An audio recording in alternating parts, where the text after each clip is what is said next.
Good afternoon, everyone. I'm Neil Love from Research to Practice, and welcome to Meet the Professor. Today we talk about the management of acute myeloid leukemia and myelodysplastic syndromes with Dr. Richard Stone, the Chief of Staff of the Dana-Farber Cancer Institute and Professor of Medicine at Harvard Medical School in Boston. We have a great faculty. This is actually the last webinar in this series, and later on we'll show you the results of a survey we did of the faculty of their usual treatment practices. As always, if you have any questions or cases you'd like to run by Dr. Stone, just type them into the chat room. We'll talk about as many of these as we have time. In the chat room, you'll find a 1-minute survey. If you could take that, and after the meeting, take it again, we would really appreciate it so we can learn a little bit more about you and what you're getting out of this.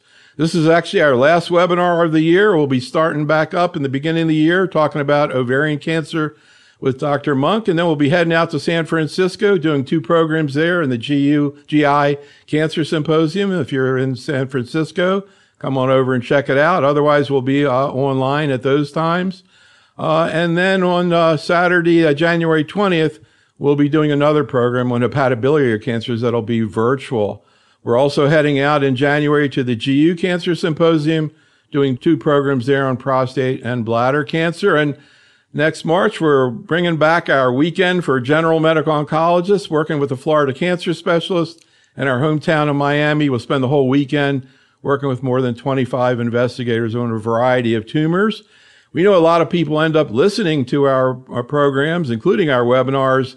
If you're into audio programs, check out our Oncology Today podcast series, including a recent program with Dr. McHale on myeloma.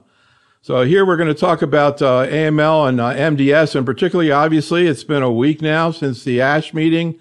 That's always the big highlight of the year in general for hematologic cancers. So we want to comment a little bit about that. I just learned a few really cool things just chatting with Dr. Stone before we got started. We will be talking about unapproved indications and new agents today. We're really focused on the science of risk and benefits. And as we do in many of our programs, we're going to present real cases from practices, both from general medical oncologists and investigators. And so grateful to these docs for sharing their care with us and telling us about those patients.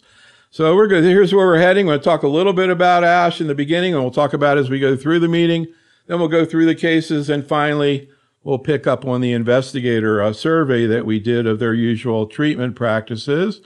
So we pulled a few papers that look pretty interesting, Rich, but you actually just told me about one that I missed that I really am curious to hear about. But first, in the realm of FLT3, which of course you have done so much work in, particularly related to the use of midostaurin and FLT3 inhibition. So I was curious what you thought about these 2 updates to the Quantum First trial looking at quizartinib. This is one looking at MRD. Any thoughts about what they reported here? And maybe just remind the audience of what the study looked at and found in the primary report. Sure. So the Quantum First trial was a very important trial in AML. It was designed similarly to the Ratify trial, which was the trial that showed that adding midostaurin to chemotherapy in patients with mutant FLT3, that is FLT3 both with an internal tandem duplication and or a tyrosine kinase domain mutation, could benefit from the addition of midostaurin. There was an overall survival benefit in that Ratify trial that led to the approval of midostaurin in that situation. The Quantum First trial was designed similarly, except that instead of midostaurin as the active agent, quizartinib, which is really a more selective and specific FLT3 inhibitor, better tolerated from a GI standpoint, maybe a little bit more myelosuppressive than midostaurin, was tested against placebo in combination with chemotherapy, both in induction and in consolidation, and in this case, post-transplant, if a patient had a transplant.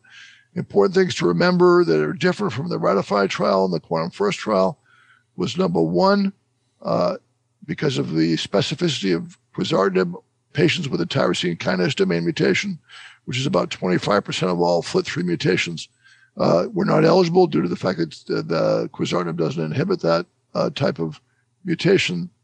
Number two, the trial allowed patients up to age 70 to go on, so it was an older patient population. And number three, the use of transplant by the time this trial was undertaken was more common in first remission. And the results of the trial were actually quite similar to those of the ratified trial in that there was a significant hazard ratio of about 0.77 in favor of receipt of quizartinib compared to placebo in those with FLT3-ITD mutant AML. And it was pretty well tolerated. There was concerns about a QT prolongation signal. It wasn't really seen. It was perhaps a bit myelosuppressive, but there weren't really any excess infectious deaths in the quizartinib arm. And this led to the approval of quizartinib to be given with chemotherapy in the induction and consolidation setting. Although just like Ratify, the drug was not approved to be given in the maintenance setting because of the lack of a 2x2 design, which was the same criticism the FDA had for the Ratify trial. So I think in that respect, it was a practice-changing trial. And of course, now people are going to wonder whether one should use quizartinib or midostaurin. I think quizartinib is slightly better tolerated from a GI standpoint. And so it may be the treatment of choice going forward, although that remains to be seen. There's no head-to-head comparison, but it was a very important trial. How about this paper that followed up on that, looking at MRD, and then there was the other paper looking by treatment phase in terms of safety. So first of all, the MRD part. Well, so the MRD part sort of showed what one would hoped it showed. Number one, that using a very sensitive MRD technique could determine which patient would do well. They showed quite clearly that if you were MRD positive, you did less well in either arm than if you were MRD negative. And the MRD test was using a sensitive FLT3 ITD detection by PCR followed by next generation sequencing. So it was a really neat technology that was highly prognostic. It was also predictive. Patients who benefited the most from the addition of quizartinib compared to placebo were those who were MRD positive at the time of initial assessment. This segues completely well with the results of the Morpho trial, which was using gilteritinib in the post-transplant setting. The patients who benefited the most from gilteritinib were those who had MRD positive disease going into the transplant. So basically, these drugs are effective MRD erasers when you have FLT3 positive disease left over after chemotherapy. And further, it proved what appeared to be an obvious thing, which was that those who were randomized to quizartinib compared to placebo had a lower level of disease burden at the time of remission, indicating that indeed this did lead to deeper remissions, which probably accounted for the overall improved survival. And what about the safety thing? The thing that I thought was interesting was that they kind of broke it down based on the phase as the patient would go through this. What's the sort of and they, did this for a number of different tolerability issues. Can you kind of explain what this means, so to speak? I think it means that the drug is well tolerated in every phase, that whether you're getting it in induction or consolidation or in maintenance, it's well tolerated, a little bit more myelosuppressive in maintenance as you'd expect. But I think it just shows that it's a reasonable drug and safe in all the phases of treatment. All right. Well, we talked about the big paper that was presented at ASH on luspatercept, and I want to get your take on that. But first, I want to show you a case of a patient who was treated, and I think also reflects, I think we're almost close to 4,000 cases we've been able to present since the beginning of the pandemic, and I just found it such an experience. Just even if in a minute, you get such a different view of the human aspect of the case. I love this one because I like the smile on Dr. Lee's face. Anyhow, here's the case. So a 90-year-old, she was diagnosed with low-risk MDS due to anemia. She has dementia, lives at a nursing home. I started her on EPO, Unfortunately, did not really respond. The nursing home kept on transferring to the hospital because of anemia.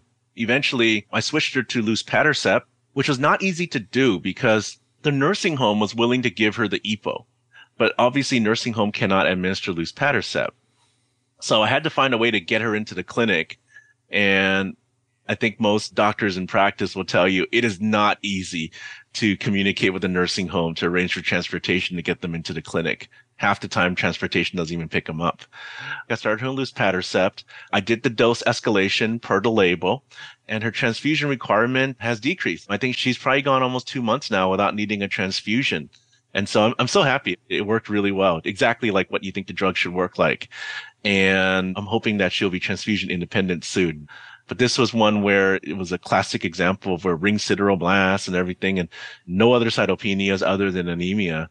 And so this very nice lady had a wonderful response. I wonder how investigators feel about using the drug in a frontline setting in RS negative disease.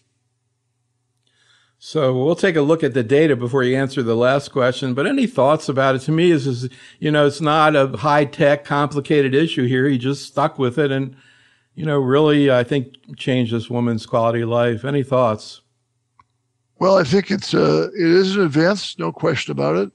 Originally the Medalist study showed that, which was published in the New England Journal of Medicine a couple of years ago, showed that luspatercept was superior to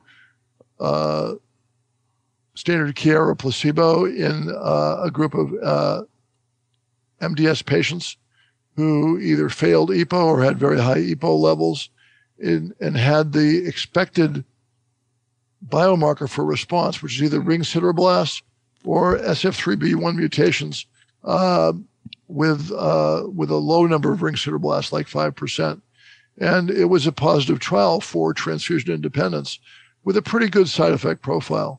And that led to this very exciting trial that Dr. Garcia-Minero presented an update of at ASH, which was the COMMANDS trial, to see if maybe luspatercept would be superior to erythropoietin in newly diagnosed or non-previously treated low-risk MDS patients. And you can see from this slide that in all comers, this is the subgroup analysis, but in all comers, the primary endpoint, which is transfusion independence for 8 weeks, was met in all subgroups, whether their EPO level was high or low, whether they had an SF3B1 mutation or not. Although you can see in the next to the one on the right there, the greatest benefit was those who had SF3B1 mutations.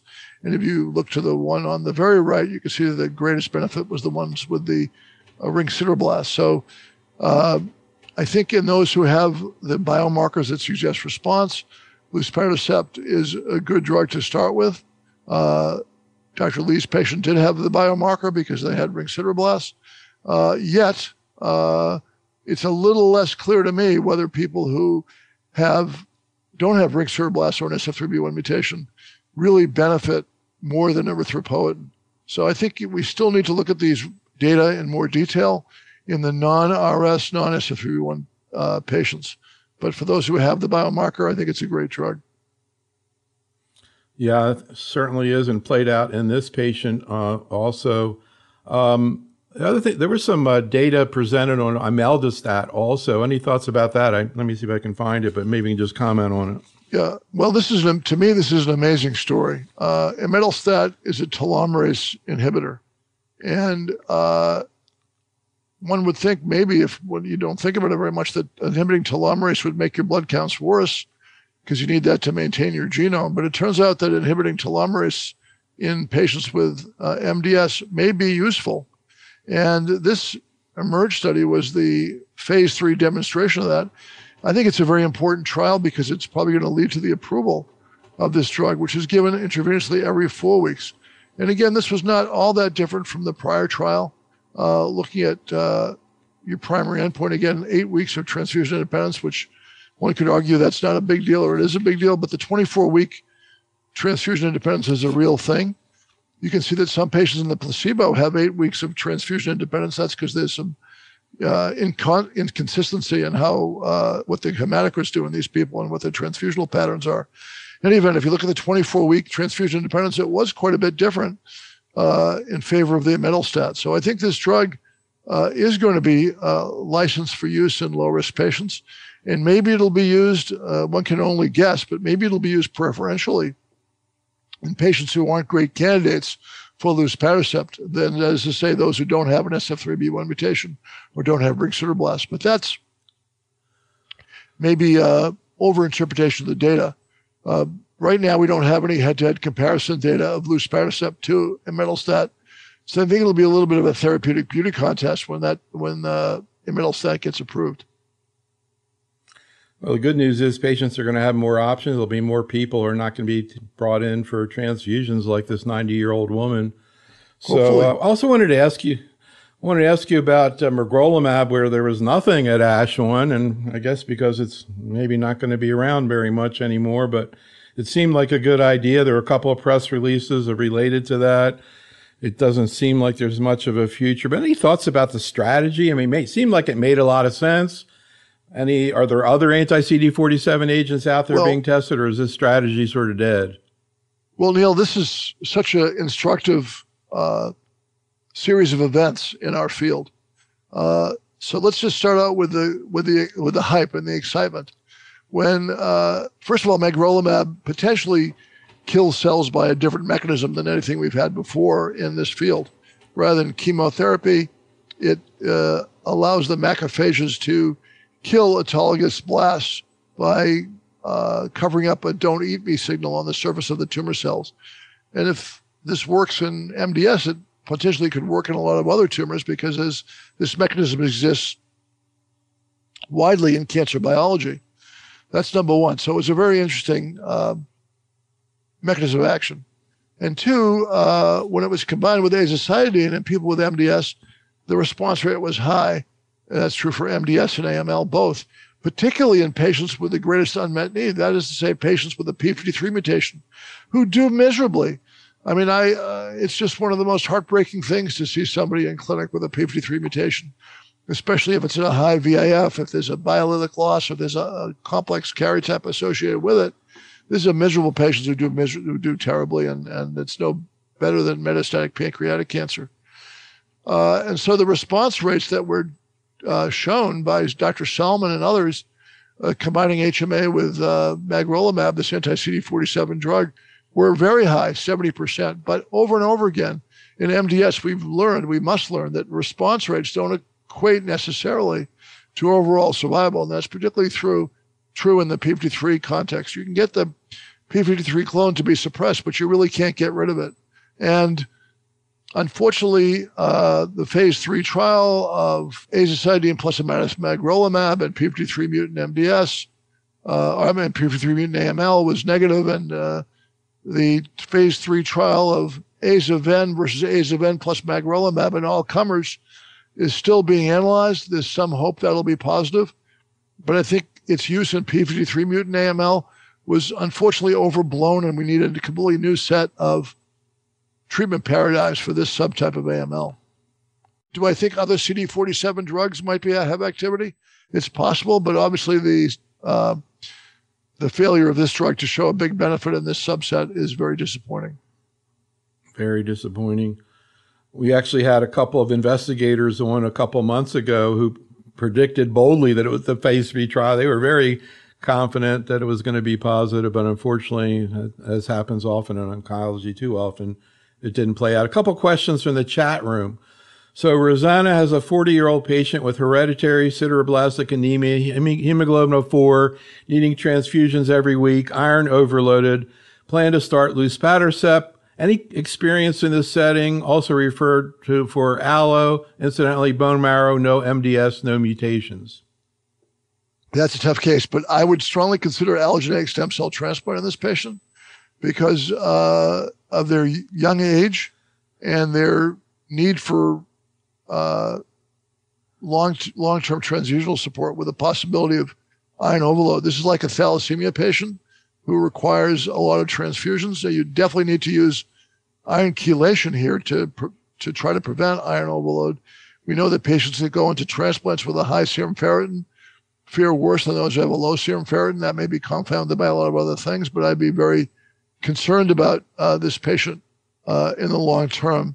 Yeah, you could certainly try luspatercept. There's no data on hereditary sideroblastic anemia, which I'm aware of. It would be interesting to find out. But I think the major overwhelming theme here is the patient would need to be transplanted. Another case from Anita. Do you think luspatercept would work in a patient with CMML who has some ring sideroblast, EPO less than 100, transfusion dependent, ESA refractory, and she notes that the NGS is ASXL1 SRSF2? Yeah, that's a typical CMML patient's molecular profile, ASXL1 SRSF2. It's a particularly typical one for a non-proliferative CMML because the proliferative CMMLs tend to have RAS mutations. So it's kind of like a bifurcated disease. This is one of the more indolent patients, but one that might need a lot of transfusions, as this does. So it's a great question, Anita, about whether or not luspatercept might have a role here. I wish I could tell you I thought it would have a high chance to work. However, if you look closely at the COMMANDS trial, patients who had splicing mutations, as this patient does with the SRSF2 mutation, other than the SF3B1, probably were the subgroup of patients, non-SF3B1 patients who probably could benefit. So I think luspatercept is probably worth a shot here if you can get it paid for by the insurance company. That's a good thought. So, as it will be in myelofibrosis as well. So we're going to go into another case of MDS, but first I want your thoughts about this paper that you were on looking at risk stratification. And just as I put that slide up, a question came up in the chat room that I think is related, but you can tell me. So this is from Thoy. Can you please comment on the new WHO criteria for MDS?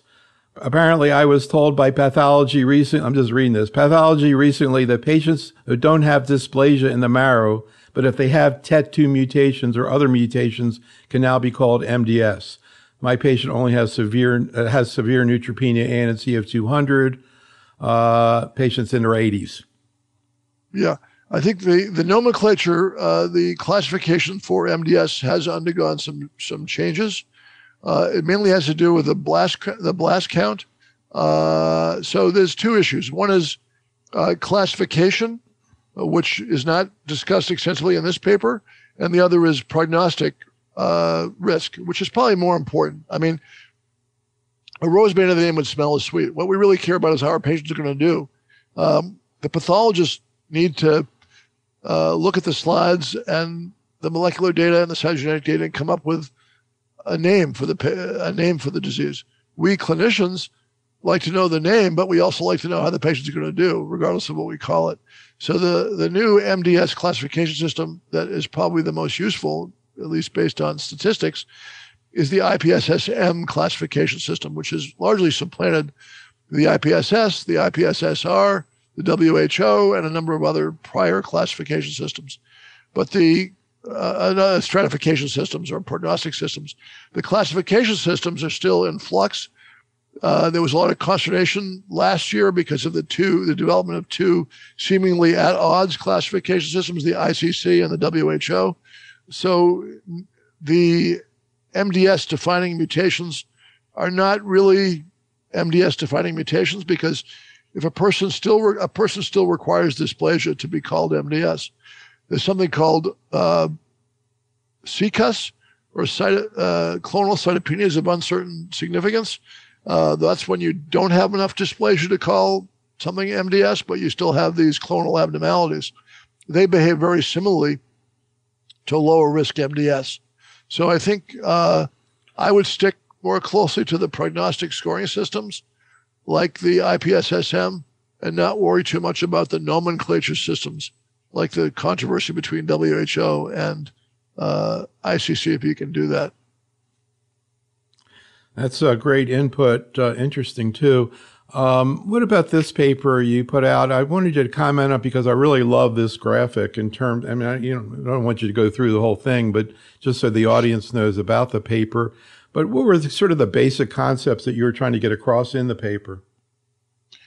Well, basically that the there's two different diseases here in writ large. The high-risk MDS, which really behave more like leukemia. In fact, that's to circle back to what I just said. The ICC at least admitted this by calling people with 10 to 19% blasts AML, MDS overlap.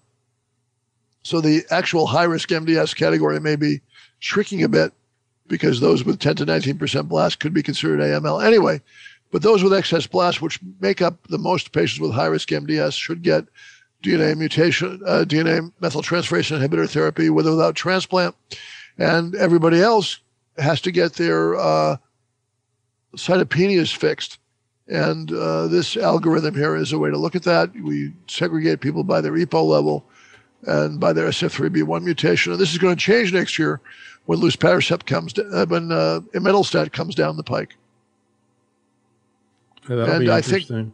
I think you'll probably find that the third box there, the non-5q minus SF3B1 wild type, may be getting imetelstat preferentially. Interesting. Incidentally, any tolerability issues with imetelstat? It can be somewhat myelosuppressive, but generally is well tolerated. All right, another case of MDS, 63-year-old African-American woman, a patient of Dr. Malik. She has a lot of social barriers getting back and forth into the clinic. There was also compliance issues with her. Unfortunately, she also, I think, has some mild MMR, just a little mental slowing, and she doesn't have a lot of help at home. So I think this would be the best way for her to get this treatment. She has a new type of insurance that's called a dedicated senior plan, where they have the primary carers involved in their care, where they can go out to the patient's homes. So I worked with that physician to make sure that she was able to take these medications. And then they wouldn't have to set up like Uber rides to our office 5 days a week. My first question was, what is cedazuridine? And from what I learned about it was that that's more of the drug to help eliminate decitabine through the oral route, from what I remember. And then what side effects? Is it similar to the IV or the sub-Q version or the IV version to the oral? Or am I going to see more GI toxicity because it's an oral agent? Is it, diarrhea? Coming in 5 days a week, no matter where you live, this is much easier for them. She's been doing well, so I would consider this as a preferred line. Well, Hannah, that's a great story, and really brings up, I think, something that we often miss, which is the social determinants of health. Number one, there's good data years ago from MD Anderson that the comorbid diseases and the social situation of the patient actually is more important or as important as the biological nature of their MDS itself. These are indolent diseases, and where the patient lives, who they live with, what the supports are very important, as Hannah's discussion of this patient shows. So I think we always have to think about that very strongly when we care for the patients, number one. Number two, if this patient really has high risk del5q minus MDS, depending on how many blasts she has, she might be a candidate for lenalidomide therapy, although lenalidomide therapy is really designed for people that have low risk disease. To take up the issue of the decitabine cedazuridine, yes, this is a combined pill, which cedazuridine, as Dr. Malik suggested, is a cytidine deaminase inhibitor. It prevents the detoxification of decitabine in the gut, so it doesn't get metabolized to an inactive metabolite in the gut brush border, and it can be given orally. It is equivalent to IV decitabine, as shown by a trial done by Garcia Monero, where there was bioequivalence of IV decitabine to this decitabine cedazuridine combo pill. But this patient would probably bring up the major problem with this agent. It's not more toxic, by the way, than decitabine. Maybe a little bit more myelosuppressive, hard to tell. The comparative trial showed that they were the same, IV decitabine and this pill. But the problem is, ironically enough, is the money, because this pill is extremely expensive. The copays tend to be very high, and it's actually cheaper for patients in most cases to get IV decitabine or IV azacitidine in the clinic compared to taking this at home. I have a patient that I just admitted to the hospital. She was on this pill a while back. She was able to spend the $3,000 a month because she lives in a ritzy part of Massachusetts that where she got this drug, because her copay was $3,000 a month. And that's just not going to be possible for a lot of patients. Yeah, there's copay assistance, but once the price comes down, or if people can get it, I agree with Hannah, it's going to be a big boon compared to having to come into the clinic 5 days a week. But it works the same way. Virgilia, yeah, it seemed, the BTK inhibitors and venetoclax and everything else are very expensive for CLL, and it seems like somehow they are able to get it. I wonder whether or not that was happening in terms of this agent. Virgilio in the chat room wants to know whether or not you can use decitabine, oral decitabine with venetoclax. That's a great question. And I think we ironically have an abstract that, or there was an abstract presented by the MD Anderson group where they did just that. And it seemed to be well tolerated. It had the same side effect profile as IV or sub-Q AZA plus oral venetoclax. So I do think that we will be working toward an all oral therapy for lots of patients with AML and MDS once the trial shows that Ven is better than AZA, Ven plus AZA is better than AZA and MDS. So right now we know that Ven plus AZA is better than AZA and AML. And so I think as people get more familiar with this oral agent and others show that it can be combined safely with venetoclax, I do think you will have an all oral regimen for AML. So let's go back to FLT3. Before we get started on that, you were mentioning to me before some of the data. I think you said it started to come out in EHA on the possibility that quizartinib might have an effect on FLT3 wild-type patients? Yeah, this is an amazing story. So going back to midostaurin for a second, just to put it in context, when midostaurin was originally tested as a single agent, there were some responses in FLT3 wild-type patients. And people thought that was because midostaurin was a very pleiotropically active drug and may have hit other targets. On that basis, there was a trial called Unify that was mounted in FLT3 wild-type patients, was 3 and 7 plus midostaurin versus 3 and 7 plus placebo in FLT3 wild-type patients. It was completely negative. So midostaurin was a bust in that setting. But this Kiwi trial that you referred to was done in FLT3 wild-type patients also. And it was 3 and 7 plus quizartinib versus 3 and 7 plus placebo. And it's a very specific FLT3 inhibitor. So when I first heard about this, I said, it's never going to work. Why would it work in FLT3 wild-type patients with a very specific FLT3 inhibitor? It turns out it was a positive trial, at least for overall survival. And there was a trend toward an improvement in event-free survival. So that was presented at EHA. And then there was a ancillary trial presented at ASH. Of course, the phase 3 trial I referred to was only done in Spain. But anyway, a Spanish investigator presented the data looking at the RNA expression pattern of patients on the trial and showed that a bunch of patients had a FLT3-like expression pattern, which means that their RNA expression in their cells was the same as you get with a bona fide FLT3 mutant patient. And we don't know yet if those were the patients that benefited, but that's a reasonable hypothesis. In other words, there were a bunch of patients with FLT3 wild-type disease that behave like FLT3 ITD patients, and maybe those are the guys that get benefited by quizartinib and accounted for the positive outcome in that trial. There's going to be a confirmatory trial done more worldwide, sponsored by the company, that I think will be very important in this novel field. And the good part, the really good part, is you said it's about 50% of FLT3 wild type has this RNA signature expression. Yeah, it's 50%. Very similar. Yeah, I think it was, and it's very similar in concept to the notion of Philadelphia-like ALL, where a bunch of patients who don't have a Philadelphia chromosome still behave like they have a Philadelphia chromosome physiologically. It's better than that, actually, because those Philadelphia-like ALL patients don't all benefit from a tyrosine kinase inhibitor, not the ones we use for CML anyway. But in this case, it seems like these patients do all benefit from a FLT3 inhibitor. though we don't know that for certain yet.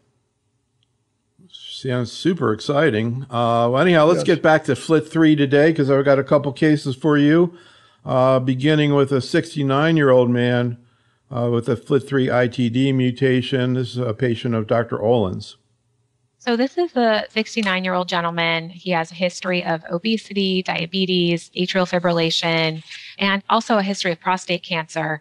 Presented to his primary care doctor with subacute fatigue, and he was found to have myelodysplastic syndrome with 4% blasts. And at that time, he was treated with transfusions and growth factors. I first met him when he presented for a second opinion 2 months later. His white count was found to be 104,000 with greater than 50% blasts, hemoglobin in the 6s, and platelets of 16. His bone marrow biopsy was 95% cellular with 60% myeloid blasts. And given his history of radiation for prostate cancer, this also was classified as a therapy-related AML. Cytogenetics and AML FISH panel were normal, and his molecular genetics were notable for a FLT3 ITD with an allelic ratio of 0.59. He also had mutations in RUNX1, SF3B1, and WT1. So this patient was treated with 7 days of azacitidine in combination with venetoclax, but I do wonder whether any panelists might have chosen a FLT3 inhibitor as part of his upfront therapy, knowing that he was FLT3 positive. I wonder if anyone might have chosen 7+3 plus midostaurin as well. In this case, the patient did have a lot of comorbidities. Did you consider him eligible to receive intensive therapy? I think in his case, it was a borderline call. I'm interested to know how much weight people give to comorbidities and how they assess a list of comorbidities. Any thoughts? That's a great and typical case. So when I see a patient like that, just like Dr. Olin, I would assess the patient's fitness for chemotherapy and likelihood of responding to non-traditional therapies. This patient might have been eligible for the VIALE-A trial, although they were under age 75. They had significant comorbidities. And it turns out that we showed in an abstract we presented that patients with the MDS-type mutations, this patient had one, I think it was SRSF2 or one of the splicing mutations, seemed to benefit from azacitidine and venetoclax. So I like the idea of giving this patient non-3 and 7 therapy, number one. The question that Rebecca, because of the age close to 75, the comorbidities, the treatment-related phenomenon, so aza-ven is completely reasonable based on the VIALE-A trial. The question is whether adding a FLT3 inhibitor. There was a trial that compared gilteritinib plus azacitidine to azacitidine alone. That was a negative trial that Eunice Wong presented a couple of years ago. But there's data from a triplet uncontrolled trial presented by Nick Short of MD Anderson, soon to be published, of azacitidine plus gilteritinib plus venetoclax in people that are older or unfit for chemo, that has a very high response rate in untreated patients, 100%. That's pretty high. The durability remains to be seen. But I think you could, even though it's not controlled data, you can make a strong case for giving triplet therapy to a patient like this. But I want to emphasize that giving aza-ven is not wrong. Giving 3 and 7 plus quizartinib or 3 and 7 plus midostaurin is not wrong. So this was where the judgment comes in, because you got the patient before you. I presume that the folks who treated this patient didn't think he could tolerate 3 and 7 chemo, and giving aza-ven was reasonable. I might have strongly considered aza-ven gilteritinib. I'm not sure we're going to get to the survey very much, but the audience can check it out in the chat room. We went through it in prior meetings. I want to make sure we get through these cases. But one thing we did ask is, in general, what's your preference for a FLT3 inhibitor and somebody who's, with an ITD who's eligible to receive either quiz or midostaurin right now? Yeah, I think it really depends on the patient. My own view is that if they have increased risk of myelosuppression for whatever reason, I might consider midostaurin. But I think quizartinib is probably a slightly better drug. So once it becomes widely available, it isn't yet at my place, but once it becomes available, I think it would be the treatment of choice for those who have ITDs. For those who have TKDs in the FLT3 gene, they have to get midostaurin because the quizartinib doesn't hit that mutation.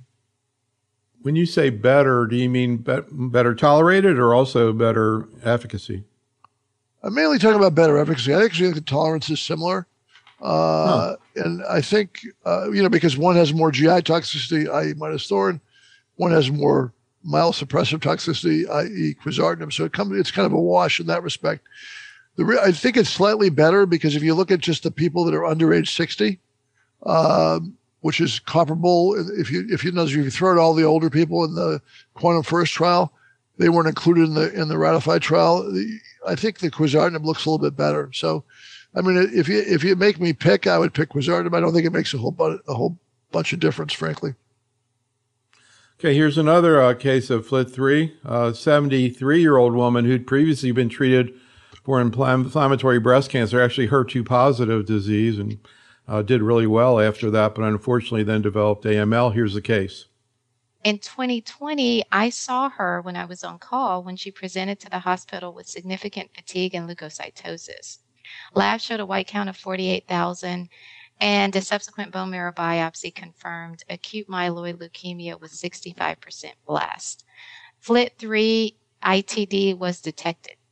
I started her on venetoclax and azacitidine, and after 2 cycles, she achieved a complete response. She then underwent a non-ablative allogeneic transplant followed by gilteritinib maintenance for 2 years. What made you decide to give her venetoclax and azacitidine? I thought because of all of the adjuvant chemo she received, I didn't feel comfortable giving her an anthracycline. And this was at the beginning of COVID as well. So, we were not trying to put patients in the hospital for any reason. Any thoughts? I think that's a great approach. Obviously, the patient's done well. It's interesting, in the VIALE-A trial, those patients got azacitidine venetoclax. They weren't supposed to be transplant candidates, but wink, wink, after they got the azaven and they responded like this patient did, they often became transplant candidates because they got better from their leukemia. And you could actually benefit from a transplant, as this patient did. So I think this was, managed brilliantly. We don't have the randomized data in a patient like this to justify or to say that azaven's better than 3 and 7. My gut feeling is it will turn out to be as good and less toxic, but that remains to be proven by a series of trials which are going on now. I think the gilteritinib maintenance post-transplant is a very interesting question. Mark Levis addressed this in the so-called Morpho trial, which was a trial of patients who were FLT3 ITD positive at diagnosis. They got some therapy, then they went to transplant, and they were randomized to nothing or to gilteritinib maintenance post-transplant. And it took a lot of patients to show that gilteritinib was possibly superior to no maintenance. Actually, the trial did not meet its primary endpoint, as the event-free survival was the same. But if you looked at just patients who were had MRD positive FLT3 disease, those are the ones that benefited from the maintenance. So a patient like this right now would probably go on maintenance therapy if they still had MRD positive disease before after the initial therapy.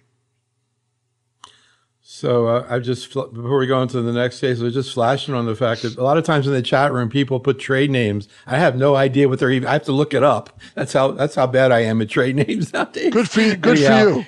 Good for you. I literally don't know them. All right. So now let's go to a younger patient, 35-year-old man. Very interesting case from Dr. Halpern. This is a very fit man. He presented with back pain, and an X-ray and the CT spine showed a T11 pathologic fracture with lytic soft tissue destruction and extension into posterior bony elements.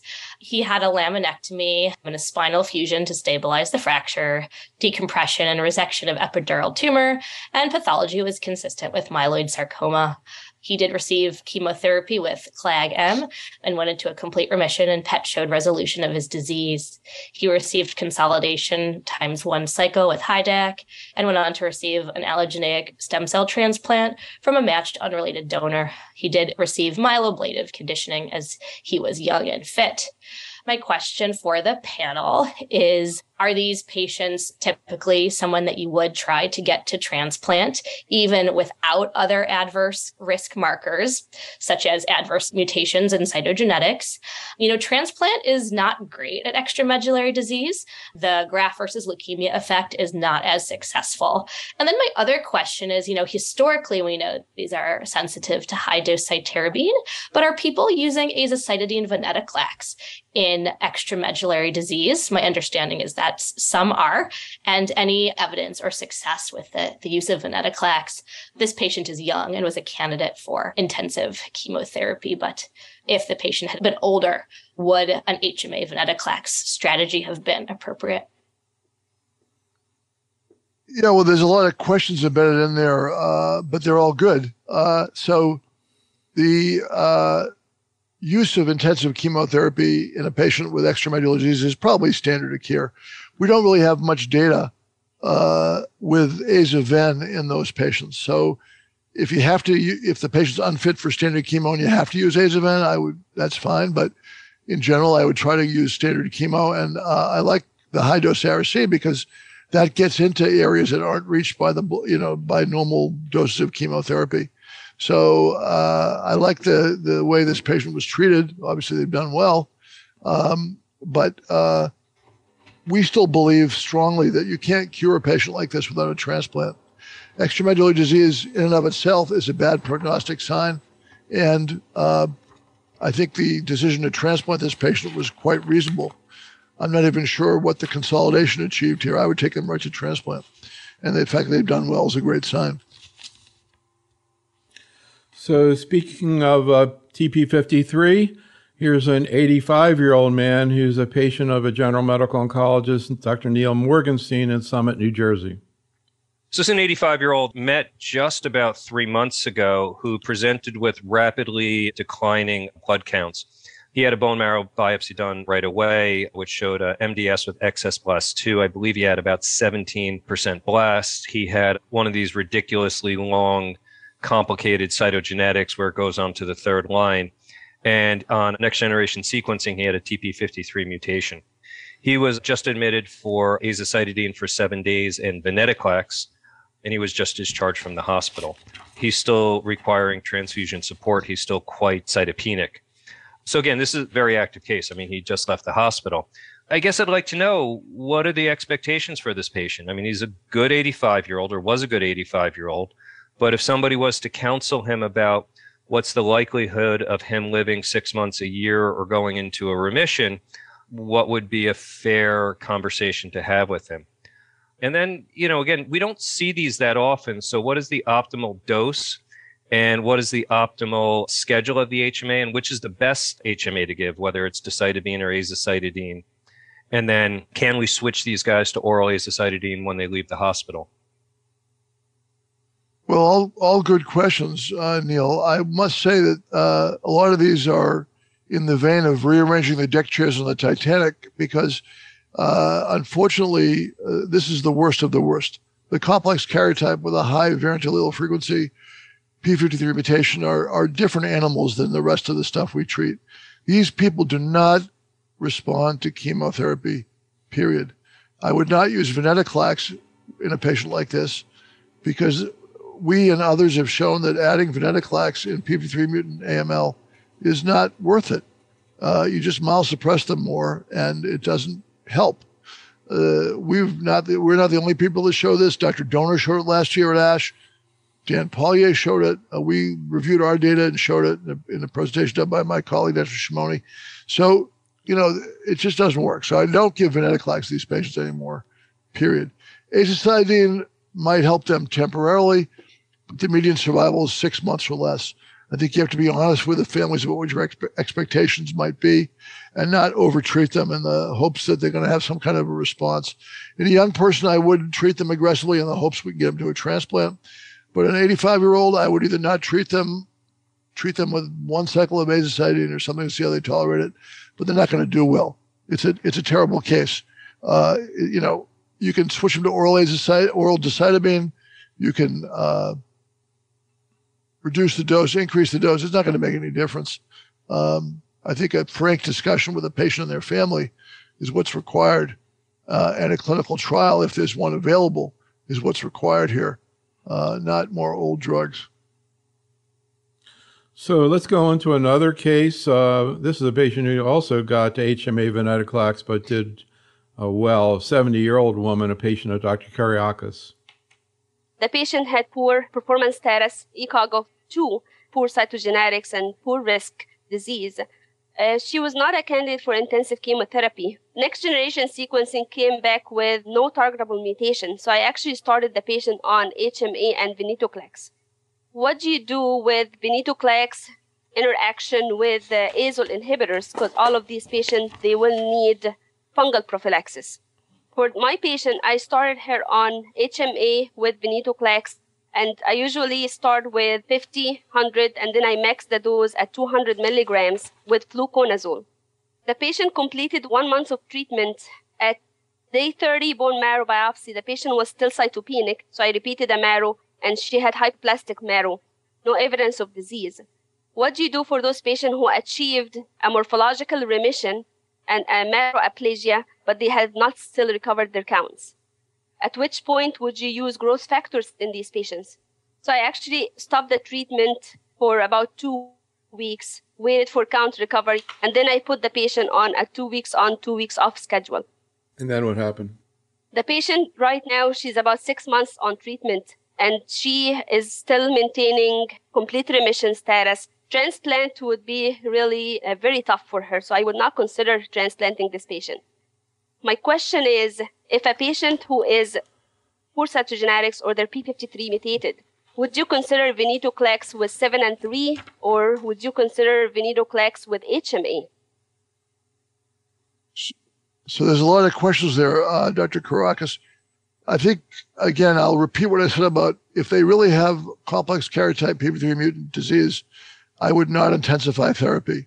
I don't think that's going to help, and I would use azacitidine alone. In a young patient, maybe I would give chemo just to give them the benefit of the doubt, although I don't think it's going to work. Older patient, definitely azacitidine alone. You don't want to make things worse. I think you made a very important point about doing marrows when a patient's cytopenic after aza-ven. That's very important to do that, and one should hold the therapy until the cytopenia recovers. And in terms of using growth factors, we don't use much growth factors at Dana-Farber, although there are other centers like MD Anderson where they do. I don't have any problem in using growth factors. But frankly, if you use them when they're already cytopenic, if the horse is out of the barn a little bit, it's a little too late. You can try them to see if they make the counts better. So cosmetically, you'll feel better about giving them another cycle. But I think, again, to repeat, for the intensive therapy patients, I don't use intensive therapy for P53 patients. I do bone marrows when there's cytopenias after HMA-ven, and I keep giving the HMA-ven indefinitely, although Dr. Love may show some data about possibly being able to stop it after a good response. That was just what I was going to ask you about, because I thought this is a pretty cool paper. Kind of made me think about stopping venetoclax and CLL, but anyhow, can you talk about what they did here? Yeah, very simply that they gave, on the bottom, they gave people aza-ven indefinitely, which is the current standard of care, whereas in the top, they stopped it. And they had a very good treatment for intervals. You can see there's very little, the black stuff is when they stopped it there, and then the lighter bars are when the patient was still around getting it. You can see a lot of those patients are still alive after long remissions. So I think this is a similar thought, if you will, to the CML story. We can stop a tyrosine kinase inhibitor if there's a good response and the patient's been on it for a long time. So this, if it's confirmed, this study could really change the way we look at our older patients and maybe stop giving them continuous aza-ven, which can be quite difficult from a patient care standpoint, from a resource standpoint, from a financial standpoint. So this is potentially going to be a very important study if it's confirmed in larger groups. Any comments on this paper looking at, I think we brought up the issue of bringing venetoclax in with intensive chemo. Yeah, there's a lot of interest in venetoclax intensive chemo. We're doing a Ven plus 3 and 7 trial right here at Dana-Farber. Dr. DiNardo's presented flag, IDA, Ven. Dr. Chua and Dr. Wei from Australia presented 2 plus 5 plus Ven. This trial that you showed from China is a similar. I think in chemo responsive patients, adding Ven is going to deepen the responses. So I do think someday when the randomized trials are done, I predict that Ven plus chemo will be the way to go. Interesting. So one more case. This is back to Dr. Halpern, a 70-year-old man who initially was treated with Aza-Ven and responded and then progressed. Here's what happened. A bone marrow biopsy showed recurrence of his AML at 8% blasts. NGS was repeated, no new mutations. He still had his IDH1. And so he was transitioned to single agent ivosidenib. His blood counts improved. A bone marrow biopsy after 4 cycles showed CR, and he remains in CR many years later. I think we're over 3 years on ivosidenib, and he is doing fantastically. And he has a lot of comorbidities he's dealing with, and I don't know if that is going to be what ultimately gets him, but it's a very, very long response to ivosidenib with normal blood counts and thus a good quality of life. And so I think the sort of discussion points here are sort of sequencing on venetoclax and ivosidenib in an older patient. My question would be to the panel, would anyone use a triplet, Aza, Ven, ivosidenib in this? I wouldn't in this older patient. First, because of toxicities, but also because, then all my eggs are in one basket. And then would they have chosen Aza-Ven up front if both were available, Aza ivosidenib up front, or single agent ivosidenib up front? Yeah, great question. I mean, the short answer is there's data supporting both Aza-Ven in these patients, and there's data because that's a very effective combo for the IDH1 mutant patients, and there's great data supporting ivosidenib and azacitidine in these patients, but from the Agile trial. There's also emerging data from the triplets with Aza-Ven plus Ivo with 100% response rate. We've been doing that here in conjunction with Dr. DiNardo at MD Anderson. And I do think the future will be triplets in the targeted patients, because Aza-Ven is a good backbone, and you're going to add your best backbone to your best targeted agent. So I think you'll see Aza-Ven Ivo, Aza-Ven anacitinib, Aza-Ven gilteritinib as emerging therapies for the older adults that are unfit for chemo. And my bold prediction is that you'll even see those being used in younger adults someday, because I think they'll be very effective. Any thoughts about why patients with IDH seem to respond so well to Aza-Ven? There is some data from Ravi Majeti in Stanford about the physiology of cells that have IDH mutations having to do with their mitochondrial sensitivity to venetoclax, a BCL2 inhibitor, that probably explains it or begins to explain it. So one other thing I want to ask you about, and I've been hearing about menin inhibitors from you and your colleagues for a while. We saw a couple papers at ASCO on revumenib. I know you were involved with that. Can you just sort of summarize what the situation is and whether or not we're going to see this strategy approved in the next year or so? Well, perhaps I'm biased, but I do think this is one of the most exciting things in AML to come out in the last few years, because this is based on wonderful science done by many individuals, but one in particular, Scott Armstrong at our place, who showed that the transcriptional complex involving the protein menin is very important in at least 2 types of leukemia. Those leukemias with an MLL rearrangement, usually that's in chromosome 11, or with an NPM1 mutation, which is kind of common. We talked about that earlier. And both those abnormalities lead to the overactivity of a bunch of genes in the so-called HOX-MEIS gene cluster. And menin inhibitors disrupt the protein-protein interaction, so it's a new class of drugs in that respect as well. And there have been responses with menin inhibitors, particularly revumenib, which is the first one from the factory, that works in both NPM1 mutant and MLL, now called KMT2 rearranged AML. So I think they have great activity for single agents in relapse disease, and they're being brought up front in combination with both low dose and high dose chemotherapy. So, Rich, thanks so much for working with us again. Audience, thank you for attending this whole year. You know, Rich, we have the best chat room in the business. They come up with the best cases and questions, and it's really a pleasure to work with them. And not to mention the many physicians who presented cases in our webinars this past year and over the last few years. Come on back on January 9th. We're ready to rock and roll again on ovarian cancer. Be safe, stay well, and have a great holiday season. Thanks so much, Rich. Thank you. Very exciting.